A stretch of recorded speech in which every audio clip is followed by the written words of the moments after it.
It's a great privilege to be chairman of Walmer Parish Council, and one of my most enjoyable roles is chairman of Walmer in Bloom. My committee and volunteers manage the planters that are dotted around the parish, and also arrange for all the hanging baskets, which are enjoyed by so many as they walk up and down our seafront. Every year we run a Gardens in Bloom competition.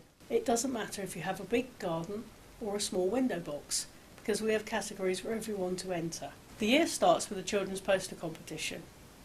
We invite children from both primary schools in Walmer to enter an image which says Walmer in Bloom. Hundreds enter, and it gets more difficult every year to pick a winner, but eventually we do, and that image is used on all of our posters and advertising to say that Walmer in Bloom is happening. We use an independent judge from the Royal Horticultural Society who selects our winners. Winners, friends and business sponsors are then invited to a presentation event later in the autumn. Gardeners, councillors all meet at that event and no doubt start planning for next year. A lot of hard work goes into Walmer in Bloom, much of which isn't seen.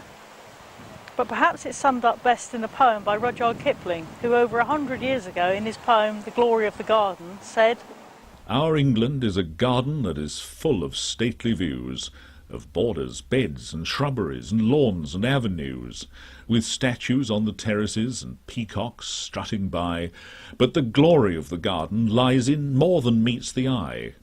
For where the old thick laurels grow along the thin red wall, you will find the tool and potting sheds which are the heart of all, the cold frames and the hothouses, the dung pits and the tanks, the rollers, carts and drain pipes, with the barrows and the planks. And there you'll see the gardeners, the men and prentice boys, told off to do as they are bid, and do it without noise. For, except when seeds are planted and we shout to scare the birds, the glory of the garden it abideth not in words.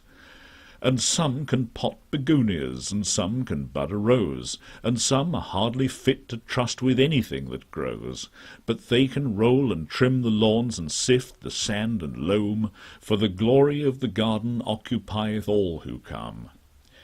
Our England is a garden, and such gardens are not made by singing, "Oh, how beautiful," and sitting in the shade, while better men than we go out and start their working lives at grubbing weeds from gravel paths with broken dinner knives. There's not a pair of legs so thin, there's not a head so thick, there's not a hand so weak and white, nor yet a heart so sick, but it can find some needful job that's crying to be done, for the glory of the garden glorifieth everyone.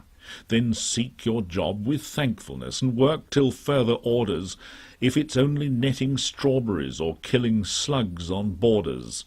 And when your back stops aching and your hands begin to harden, you'll find yourself a partner in the glory of the garden. Oh, Adam was a gardener, and God who made him sees that half a proper gardener's work is done upon his knees. So when your work is finished, you can wash your hand and pray for the glory of the garden, that it may not pass away.